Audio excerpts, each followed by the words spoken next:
Hello everyone नोंथांमोनखौ आंनि YouTube चेनेलाव बरायहरनाय थाबाय। नोंथांमोननि गेजेराव बर' रावजों दिनै माखासे कुइसन एन्सार लाना फैबावलायबाय। फैदो दानिया भिडिअखौ जागायलांदिनि। फार्स्ट कुइसन, हामरेना बबे जिल्लानि हेडक्वार्टार? अप्शनाव दं काछार, डिमा हासाव, जरहाट आरो वेस्ट कार्बि आंलं। बेनि राइट एन्सारा जाहैबाय option number D, west Karbi आंलं। नेक्स्ट कुइसन, अफिया ट्री सल'माखौ सोर लिरदोंमोन? अप्शनाव दं अरुण शर्मा, स्नेहा देवी, निरुपमा बरग'हाइन आरो चन्द्र प्रसाद। बेनि राइट एन्सारा जाहैबाय option number C, Nirupama Borgohain. Next question, सोर असमिया खन्थाइगिरिखौ धनी कवि बुङो? अप्शनाव दं भुवन मोहन बरुवा, बिनेन्द्र चन्द्र बरुवा, चन्द्र कुमार अग्रवाल, गुणाभिराम बरुवा। बेनि राइट एन्सारा जाहैबाय अप्शन नम्बर बी, बिनेन्द्र चन्द्र बरुवा। नेक्स्ट कुइसन, गुवाहाटी IIT खौ बबे मायथाइयाव गायसनदोंमोन? अप्शनाव दं 1992 मायथाइयाव, 1994 मायथाइयाव, 1996 मायथाइयाव, 1998 मायथाइयाव। बेनि राइट एन्सारा जाहैबाय अप्शन नम्बर सी, 1996 मायथाइयाव। नेक्स्ट कुइसन, आसाम लेजिस्लेटिभ एसेम्ब्लिखौ बबे मोनसे कनस्टिटिउन्सिया ST फोरनि थाखाय थिखानाय एबा रिजार्भ खालामनाय? अप्शनाव दं माजुलि, बिहुपुरिया, माहमार, बगाखात। बेनि राइट एन्सारा जाहैबाय अप्शन नम्बर ए, माजुलि। नेक्स्ट कुइसन, आसामनि बबे सहराव गिबि CNG स्टेशना जादोंमोन? अप्शनाव दं गुवाहाटी, डिब्रुगड़, तेजपुर आरो जरहाट। बेनि राइट एन्सारा जाहैबाय अप्शन नम्बर बी, डिब्रुगड़। नेक्स्ट कुइसन, 2021 मायथाइनि आसाम साहित्य सभाया बबे जायगायाव जादोंमोन? अप्शनाव दं डिब्रुगड़, माजुलि, नलबारि आरो धुबुरी। बेनि राइट एन्सारा जाहैबाय अप्शन नम्बर बी, माजुलि। नेक्स्ट कुइसन, शिबसागराव 1669 मायथाइनिफ्राय बेसेबां मायथाइसिम आहम रायजोनि राजथावनिमोन? अप्शनाव दङ 1765 मायथाइसिम, 1770 मायथाइसिम, 1763 मायथाइसिम, 1788 मायथाइसिम। बेनि राइट एन्सारा जाहैबाय अप्शन नम्बर डी, 1788 मायथाइसिम। नेक्स्ट कुइसन, देवधानि मोसानायखौ सोर मोदायनि थाखाय फुजियो? अप्शनाव दं मनसा, काली, दुर्गा आरो पार्बती।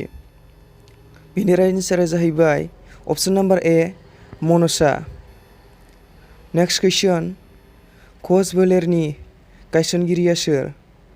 अप्शनाव दं नरनारायण, बिश्व सिंह, लक्ष्मी नारायण आरो बाली नारायण। बेनि राइट एन्सारा जाहैबाय अप्शन नम्बर बी, बिश्व सिंह।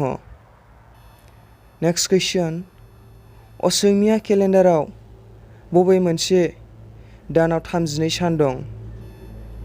अप्शनाव दं बैसाग, जेठ, आसार आरो सावन। बेनि राइट एन्सारा जाहैबाय अप्शन नम्बर सी, आसार।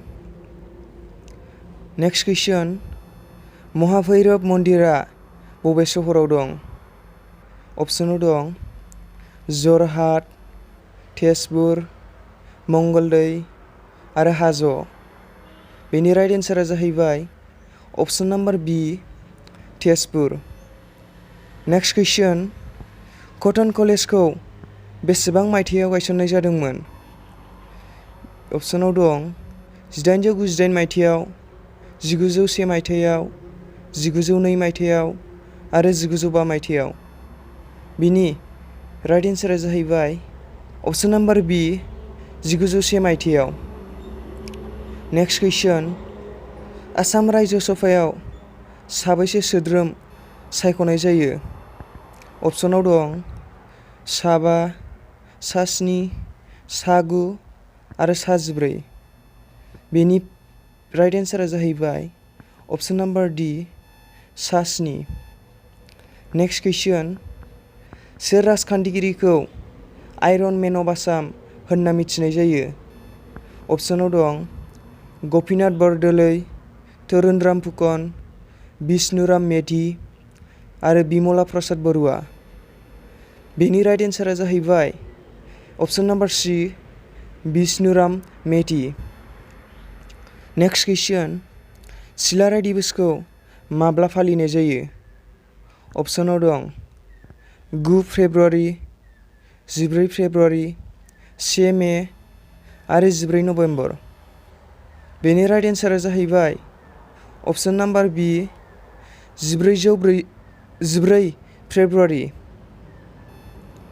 नेक्स्ट कुइसन, आसामनि बबे मोनसे जिल्लाया लावसिन इन्टारनेशनेल बर्डार दं?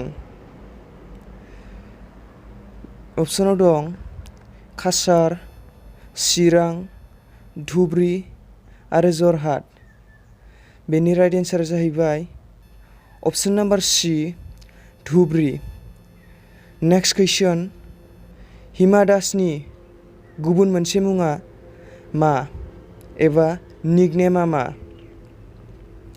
अपसनाव दं कलं express, Dihing express, Nagaon express आरो कामाख्या एक्सप्रेस।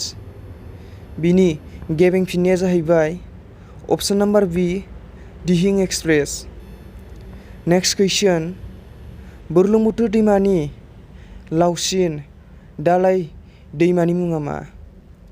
अपसनाव दं सुबनसिरि, कामें, मानास आरो धोनस्रि। बिनि राइट एन्सारा जाहैबाय अपसन नाम्बार ए सुबनसिरि। नेक्स्ट कुइसन, आसामाव 2021 मायथाइनि 21 जानुवारियाव बबे मोनसे जिल्लाखौ फोसावना होदोंमोन? अपसनाव दं तामुलपुर, बाजालि, नाजिना आरो बिलासिपारा। बिनि राइट एन्सारा जाहैबाय option number B Bajali. Thank U.